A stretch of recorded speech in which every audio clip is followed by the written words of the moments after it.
അതിനിടയിൽ അത്രയൊന്നും ആളുകൾ ശ്രദ്ധിക്കാതെ പോയ ഒരു പോസ്റ്റിനെ കുറിച്ച്, ഫേസ്ബുക്ക് കുറിപ്പിനെ കുറിച്ച് പറയാനാണ് ഈ വീഡിയോ. അത് ശ്രദ്ധിക്കേണ്ടതായിരുന്നു. അതിൽ ചർച്ച ചെയ്യേണ്ട പലതും ഉണ്ടായിരുന്നു. പക്ഷെ സംവരണ അട്ടിമറികൾ കേരളത്തിന്റെ ഒരു യാഥാർത്ഥ്യമായി കഴിഞ്ഞു എന്നതുകൊണ്ടാണോ, ഇനി അതല്ല അത്തരം കാര്യങ്ങളിലൊന്നും ഇനി ശ്രദ്ധ ചെലുത്തേണ്ടതില്ല എന്നതുകൊണ്ടാണോ എന്നറിയില്ല, ഉത്തരവാദപ്പെട്ട സംഘടനകളൊന്നും ഈ വിഷയത്തെക്കുറിച്ച് കാര്യമായി പ്രതികരിക്കാറില്ല. അത് ഇപ്പോഴത്തെ സ്ഥിതിയല്ല, മുമ്പും അങ്ങനെയാണ്. സംവരണ അട്ടിമറിയിലൂടെ ഉണ്ടാകുന്ന ഭീമമായ അവസര നഷ്ടത്തെക്കുറിച്ച് ആരുമെന്തേ ഇത്ര സീരിയസ് ആയി പറയാത്തത്, ആലോചിക്കാത്തത് എന്ന് കഴിഞ്ഞ ദിവസം കൂടി ഈ പോസ്റ്റ് കണ്ടപ്പോൾ എൻ്റെ ഉള്ളിലേക്ക് ഒരു ചോദ്യമായി, ഒരു ആശങ്കയായി ഉയർന്നു വന്നു. ആ പോസ്റ്റ് ഇട്ടിരിക്കുന്നത് കോൺഗ്രസിന്റെ നേതാവ് VT ബൽറാമാണ്. അദ്ദേഹം എഴുതിയത് സാമാന്യ ദീർഘമായ കുറിപ്പാണ്. അത് വായിക്കുക തന്നെയാണ് ഈ സമയത്ത് ചെയ്യാവുന്ന, ഇത് വിശദീകരിക്കുന്നതിനേക്കാൾ വളരെ ഗുണപരമാകുന്ന ഒരു കാര്യം എന്ന് ഞാൻ മനസ്സിലാക്കുന്നു. അതിങ്ങനെയാണ്: മെഡിക്കൽ ഡെന്റൽ പ്രവേശന അലോട്ട്മെന്റ് ആദ്യഘട്ടം പൂർത്തീകരിച്ചപ്പോൾ ഉള്ള കണക്കുകളാണിത്. സ്റ്റേറ്റ് മെറിറ്റിലെ 697 റാങ്കുകാരന് അല്ലെങ്കിൽ റാങ്കുകാരിക്ക് വരെയാണ് സംസ്ഥാനത്ത് ഗവൺമെന്റ് മെഡിക്കൽ കോളേജിൽ MBBS പ്രവേശനം ലഭിച്ചത്. മുസ്ലിം സമുദായത്തിൽപ്പെട്ടവരിൽ 916 റാങ്കുകാർ വരെ പ്രവേശനം നേടി. എന്നാൽ ഈഴവ സമുദായത്തിൽപ്പെട്ടവരിൽ 1627 റാങ്ക് വരെ പ്രവേശനം നേടാനായി. മറ്റ് പിന്നോക്ക ഹിന്ദുക്കളുടെയും അവസ്ഥ ഇതിനടുത്തു തന്നെയാണ്, 1902 റാങ്ക് വരെ. വിശ്വകർമ്മജരിൽ 2566 റാങ്ക് വരെ പ്രവേശനം നേടി. പിന്നോക്ക ക്രിസ്ത്യാനികൾക്കിടയിൽ നിന്ന് 2674 റാങ്ക് വരെയാണ് പ്രവേശന പട്ടികയിൽ ഇടം പിടിച്ചത്. എന്നാൽ EWS വിഭാഗത്തിൽപ്പെട്ട സവർണ ഹിന്ദു മുന്നോക്ക ക്രിസ്ത്യാനികളിൽ 2842 റാങ്കുകാർക്ക് വരെ ആദ്യ അലോട്ട്മെന്റിൽ തന്നെ സീറ്റ് നേടാനായി എന്ന് കാണാനാവും. 2-3 കാര്യങ്ങളാണ് ഈ കണക്കുകളിലൂടെ കണ്ണോടിക്കുമ്പോൾ മനസ്സിലാക്കാനാവുന്നത്. ഒന്ന്, മുസ്ലിങ്ങളെക്കാളും ഈഴവരടക്കമുള്ള പിന്നോക്ക ഹിന്ദുക്കളെക്കാളും പിന്നോക്ക ക്രിസ്ത്യാനികളെക്കാളും ഇന്ന് സംവരണത്തിന്റെ പ്രയോജനം ലഭിക്കുന്നത് EWS വിഭാഗത്തിൽപ്പെട്ടവർക്കാണ്. സംവരണം കാരണം മെറിറ്റും കഴിവും ഇല്ലാതാവും എന്ന പഴയ മുദ്രാവാക്യം ഉയർത്താൻ ഇന്നിപ്പോൾ ആളില്ലാതായതും EWS വന്നതിൽ പിന്നെയാണ്. സ്റ്റേറ്റ് മെറിറ്റിനോട് എത്രത്തോളം അടുത്താണ് ഓരോ സാമൂഹിക വിഭാഗത്തിന്റെയും സംവരണ മെറിറ്റ് എന്നത് അതത് വിഭാഗക്കാർ നേടിയ വിദ്യാഭ്യാസപരമായ പുരോഗതിയെ കൂടിയാണ് കാണിക്കുന്നത്. ആ നിലയിൽ സമീപകാലത്ത് മുസ്ലിം സമുദായം നേടിയ വിദ്യാഭ്യാസപരമായ വലിയ മുന്നേറ്റത്തെ കൂടി ഈ കണക്കുകൾ ശരിവെക്കുന്നുണ്ട്. മുസ്ലിങ്ങളെ കുറിച്ചും മലപ്പുറം അടങ്ങുന്ന മലബാറിനെ കുറിച്ചുമൊക്കെ സംഘപരിവാർ നരേറ്റീവിൽ അധിഷ്ഠിതമായ ഇടുങ്ങിയ ചിന്താഗതികൾ വെച്ചു പുലർത്തുന്നവർക്ക് സ്വയം ആത്മപരിശോധന നടത്താനുള്ള അവസരമായും ഇത് മാറേണ്ടതുണ്ട്.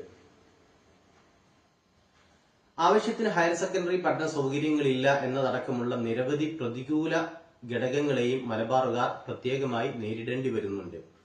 ജനസംഖ്യയിൽ 27% മുസ്ലിങ്ങൾക്ക് പ്രൊഫഷണൽ വിദ്യാഭ്യാസ രംഗത്ത് വെറും 8% സംവരണമേയുള്ളൂ എന്നതും കാണേണ്ടതുണ്ട്.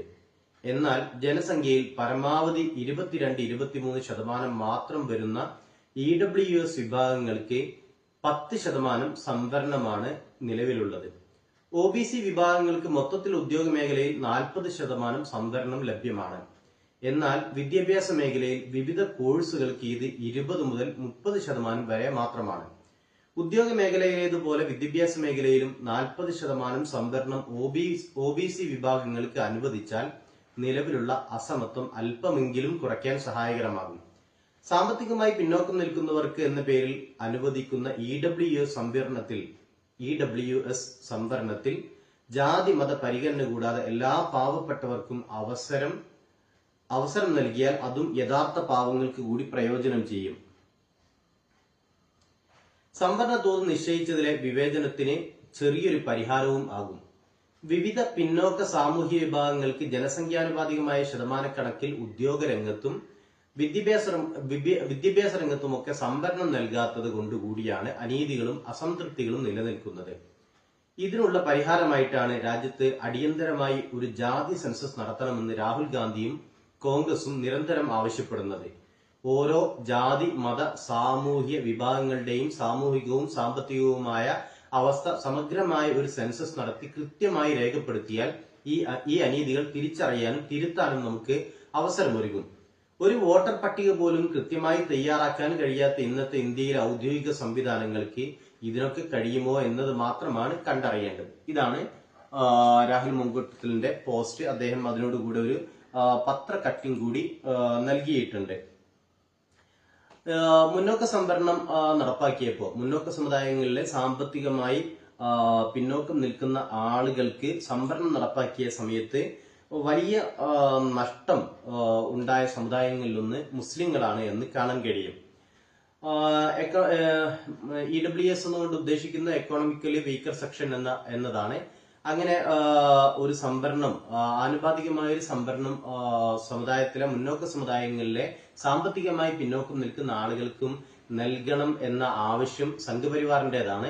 സംഘപരിവാർ അതിനുവേണ്ടി ഭരണഘടന ഭേദഗതി ചെയ്യുകയും 1ാം മോഡി സർക്കാരിന്റെ അവസാന കാലത്ത് അത് പാസാക്കിയെടുക്കുകയും ചെയ്തു. അങ്ങനെ പാസാക്കിയ സമയത്ത് അതിനെ ആദ്യം സ്വാഗതം ചെയ്ത സംസ്ഥാനങ്ങളിൽ ഒന്ന് അല്ലെങ്കിൽ സംസ്ഥാനം കേരളമാണ്. അന്നത്തെ പട്ടികജാതി പട്ടികവർഗ ക്ഷേമ വകുപ്പ് മന്ത്രിയായിരുന്ന AK ബാലനാണ് ഒരുപക്ഷെ രാജ്യത്ത് തന്നെ ആദ്യമായി ഈ സാമ്പത്തിക സംവരണത്തെ, സാമ്പത്തികമായ സ്ഥിതിയെ അടിസ്ഥാനമാക്കിയിട്ടുള്ള സംവരണത്തെ അനുകൂലിക്കുകയും അതിനനുകൂലമായി മാധ്യമങ്ങളോട് പ്രതികരിക്കുകയും ചെയ്തത്.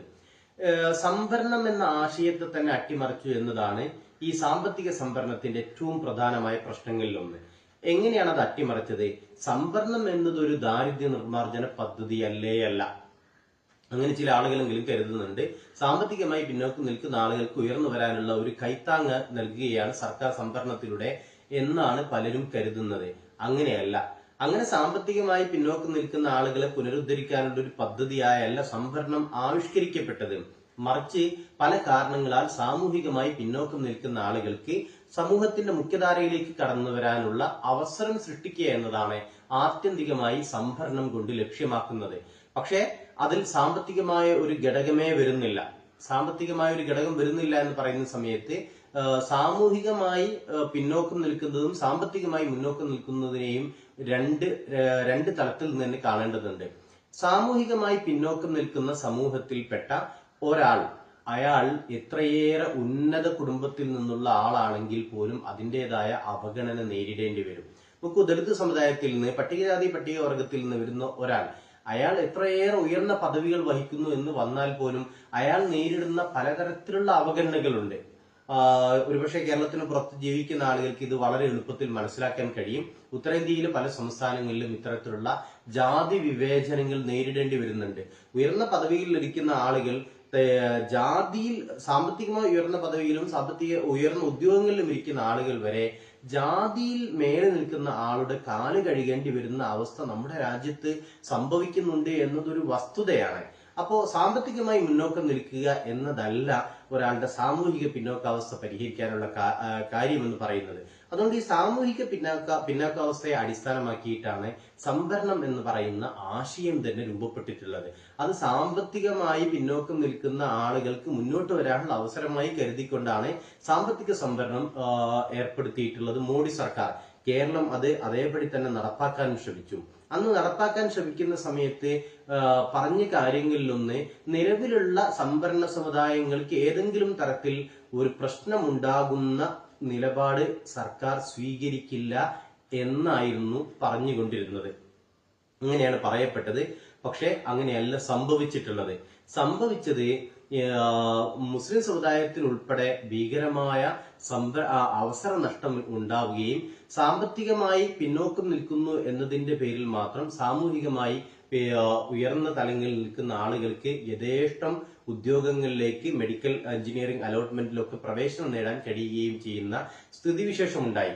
നോക്കൂ, സംവരണം എടുത്തു കളയണമെന്നാണ് ഒരു കാലഘട്ടത്തിൽ ഈ നമ്മുടെ നാട്ടിലെ ജാതി മേധാവിത്വം പറഞ്ഞുകൊണ്ടിരുന്നത്. ഇപ്പോഴും അവര് ആ വാദത്തിൽ നിന്ന് പൂർണ്ണമായി പിന്തിരിഞ്ഞു എന്ന് തോന്നുന്നില്ല. പക്ഷെ EWS വന്നതോടുകൂടി ആ വാദത്തിൽ നിന്ന് അവർ പിന്തിരിഞ്ഞിട്ടുണ്ട്. പ്രത്യക്ഷമായെങ്കിലും അവർ പറയുന്നില്ല എന്ന് കാണാൻ കഴിയും. അഥവാ സംവരണം എന്ന് പറയുന്നത് ഒരു മോശം പ്രവണതയാണ് എന്ന് വാദിക്കുകയും അതിനുവേണ്ടി സംസാരിക്കുകയും ചെയ്തുകൊണ്ടിരുന്ന ആളുകളാണ്. പക്ഷെ പിൽക്കാലത്ത് ഇതേ പേരിൽ തന്നെ സംവരണം നേടിയെടുക്കുകയും പിന്നെ അതിന്റെ ഗുണഭോക്താക്കളായി തീരുകയും ചെയ്യുന്നത്. നേരത്തെ ഈ സംവരണവുമായി ബന്ധപ്പെട്ട് ഉയർന്നു വന്ന പലതരം വിവാദങ്ങളും പലതരം സംവാദങ്ങളും ഒക്കെ ഉണ്ട്. ആ സംവാദങ്ങളിലെല്ലാം സംവരണത്തിനെതിരായ നിലപാടാണ് ഇന്ത്യയിലെ കേരളത്തിലേതുൾപ്പെടെയുള്ള ജാതി മേധാവിത്വം പുലർത്തിയിട്ടുള്ളത്. നരേന്ദ്ര കമ്മീഷൻ റിപ്പോർട്ടൊക്കെ പഠിക്കുകയാണെങ്കിൽ അക്കാര്യം മനസ്സിലാക്കാൻ കഴിയുന്നതാണ്. സംവരണം എന്ന് പറയുന്ന ആശയത്തെ തന്നെ റദ്ദ് ചെയ്യുന്ന സമീപനം സ്വീകരിച്ച ആളുകൾ തങ്ങളുടെ സമുദായത്തിൽപ്പെട്ട ആളുകൾക്ക് സംവരണം ലഭിച്ച സമയത്ത് അത് ആഹ്ലാദാരവത്തോടു കൂടി സ്വീകരിക്കുന്നതാണ് നമ്മൾ കാണുന്നത്. അതെന്തെങ്കിലും ആവട്ടെ, പ്രശ്നം അതല്ല. ഇങ്ങനെ പലതരത്തിലുള്ള ഈ സംവരണ EWS വന്നതോടുകൂടി വലിയ നഷ്ടം മുസ്ലിം സമുദായത്തിന് സംഭവിച്ചിട്ടുണ്ട്.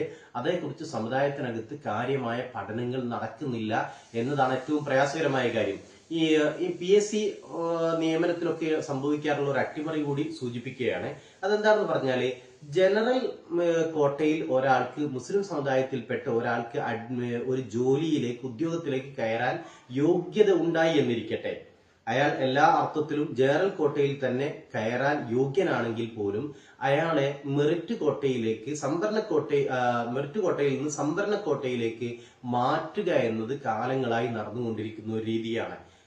എന്ന് പറഞ്ഞാൽ അവിടെ സംഭവിക്കുന്നത് ജനറൽ മെറിറ്റ് കോട്ടയിൽ ഒരാൾക്ക് കയറി പോകാനുള്ള അവസരം നിഷേധിക്കുന്നതിലൂടെ അയാളെ സംവരണ സീറ്റിലേക്ക്, ഉദ്യോഗത്തിലേക്ക് മാറ്റുന്നതോടുകൂടി സംവരണം വഴി കയറി വരേണ്ട മറ്റൊരാൾക്ക് അവസരം നിഷേധിക്കുകയാണ് ചെയ്യുന്നത്. എന്ന് പറഞ്ഞാൽ രണ്ടാൾക്ക് ജോലി കിട്ടേണ്ടിടത്ത് ഒരാൾക്ക് മാത്രമായി ജോലി പരിമിതപ്പെടുന്നു. ഇത് പരിഹരിക്കപ്പെടേണ്ടതാണ്. സർക്കാർ ഈ വിഷയത്തിൽ ഇടപെടേണ്ടതാണ്. മുസ്ലിം സംഘടനകൾ ഈ വിഷയത്തിൽ പ്രതികരിക്കേണ്ടതാണ്. ഈ സംവരണം, മറ്റേതെങ്കിലും ഒരു സമുദായത്തിന് കൊടുക്കുന്ന സംവരണം എടുത്തു കളയണം, അല്ലെങ്കിൽ സാമ്പത്തികമായി പിന്നോക്കം നിൽക്കുന്ന ആളുകളെ സഹായിക്കുന്ന നിലപാട് ഒഴിവാക്കണം എന്നൊന്നല്ല പറയുന്നത്. ആശയപരമായി നോക്കുന്ന സമയത്ത് സംവരണം എന്ന് പറയുന്നത് അങ്ങനെ ദാരിദ്ര്യ നിർമ്മാർജ്ജന പദ്ധതിയോ സാമ്പത്തികമായി പിന്നോക്കം നിൽക്കുന്ന ആളുകളെ സഹായിക്കാനുള്ള ഏർപ്പാടോ അല്ല. അത് അട്ടിമറിക്കപ്പെട്ടു. പക്ഷെ മുസ്ലിം സമുദായത്തിൽ സംഭവിച്ചിട്ടുള്ള അല്ലെങ്കിൽ അവസര നഷ്ടങ്ങൾ സംഭവിച്ചുകൊണ്ടിരിക്കുന്ന ഏതെല്ലാം സമുദായങ്ങളുണ്ടോ ആ സമുദായങ്ങൾക്ക് പ്രത്യേകമായ പാക്കേജ് കൊണ്ടുവരുന്നതിനെ കുറിച്ച് കേരള സർക്കാർ കൂടി ആലോചിക്കേണ്ടിയിരിക്കുന്നു. എങ്കിൽ മാത്രമേ ഈ പ്രശ്നത്തിന് ഒരു ശാശ്വത പരിഹാരം കാണാൻ കഴിയുകയുള്ളൂ. ഞാൻ ഇതേക്കുറിച്ച് പറയുന്ന സമയത്ത് ഒരു കാര്യം കൂടി സൂചിപ്പിക്കുകയാണ്. വളരെ ഗൗരവപ്പെട്ട വിഷയമായിട്ട് പോലും ആരും ഇതേക്കുറിച്ച് ഒരു ഫേസ്ബുക്ക് പോസ്റ്റ് പോലും എഴുതാൻ തയ്യാറാകുന്നില്ല. ഞാൻ ശ്രദ്ധിച്ചിടത്തോളം VT ബൽറാം മാത്രമാണ് ആ വിഷയത്തിൽ ഒരു പ്രതികരണം നടത്തിയിട്ടുള്ളത്. അദ്ദേഹത്തിന്റെ ആ ധീരതയെ അഭിനന്ദിക്കുകയാണ്. എന്തുകൊണ്ടാണ് ധീരത എന്ന് പറയേണ്ടി വരുന്നത്? കേരളത്തിൽ ജാതിയൊന്നും അത്ര പ്രശ്നമല്ല, അത്ര സജീവമല്ല എന്നൊക്കെ പലരും പറയാറുണ്ടെങ്കിലും ജാതി മേധാവിത്വത്തിന്റെ മേൽക്കോയ്മ കേരളത്തിൽ ഉൾപ്പെടെ പലയിടങ്ങളിലും പല തെരഞ്ഞെടുപ്പ് കാലങ്ങളിലും പ്രകടമാകുന്നതാണ്. അതിനെ പേടിച്ചുകൊണ്ടാണ് ചില ആളുകളെങ്കിലും ഇത്തരം വിഷയങ്ങളിൽ ജാതി മേധാവിത്വത്തിന് പോറലേൽപ്പിക്കാതിരിക്കാൻ പ്രത്യേകമായി ശ്രദ്ധിക്കുകയും ചെയ്യുന്നത്. അങ്ങനെ ഒരു കാലത്ത് VT ബൽറാമിനെ പോലൊരാൾ ഈ വിഷയം ഉന്നയിച്ച് രംഗത്ത് വന്നത് എന്തുകൊണ്ടും ശ്ലാഘനീയമാണ്. അദ്ദേഹം അഭിനന്ദനം അറിയിക്കുകയും ചെയ്യുന്നു. മറ്റൊരു കാര്യം പറയാനുള്ളത്, ഇതിൽ ശ്രദ്ധിച്ചാൽ അറിയാൻ കഴിയും, കേരളത്തിലെ മാധ്യമങ്ങൾക്കൊന്നും ഇതൊരു വലിയ വിഷയമേ അല്ല. VT ബൽറാമിന്റെ പോസ്റ്റ് തന്നെയും ഞാൻ കണ്ടിടത്തോളം ഡൂൾ മാത്രമാണ് ഒരു വാർത്തയാക്കി പുറത്തു കൊണ്ടുവന്നിട്ടുള്ളത്. മറ്റാർക്ക് ഈ വിഷയത്തിലൊന്നും താല്പര്യമില്ല. ഇത്തരം സംവരണങ്ങൾ കൊണ്ടൊന്നും പ്രത്യേകിച്ച് കാര്യമില്ല എന്ന് വിചാരിക്കുന്ന ആളുകളുടെ എണ്ണം കൂടിയിട്ടാണോ, ഇനി അതല്ലെങ്കിൽ ജാതി മേധാവിത്വത്തെ പിണക്കേണ്ട എന്നതുകൊണ്ടാണോ, എന്തുകൊണ്ടാണ് ഈ തരത്തിലുള്ള മൗനം മാധ്യമങ്ങളും രാഷ്ട്രീയ നേതാക്കളും ഒക്കെ പുലർത്തുന്നത് എന്നറിയില്ല. പക്ഷെ ഈ മൗനം തുടരുന്നിടത്തോളം കാലം വലിയ അപകടത്തിലേക്കാണ്, അവസര നഷ്ടത്തിലേക്കാണ് പല സമുദായങ്ങളും നീങ്ങുന്നത്. വിശേഷിച്ച് മുസ്ലിം സമുദായം വലിയ അവസര നഷ്ടത്തിലേക്കാണ് നീങ്ങിക്കൊണ്ടിരിക്കുന്നത് എന്ന് ആരെങ്കിലുമൊക്കെ ചിന്തിക്കുകയും ആരെങ്കിലുമൊക്കെ പ്രതികരിക്കുകയും ചെയ്യേണ്ട കാലം അതിക്രമിക്കുകയാണ് എന്ന് പറയാതെ വയ്യ.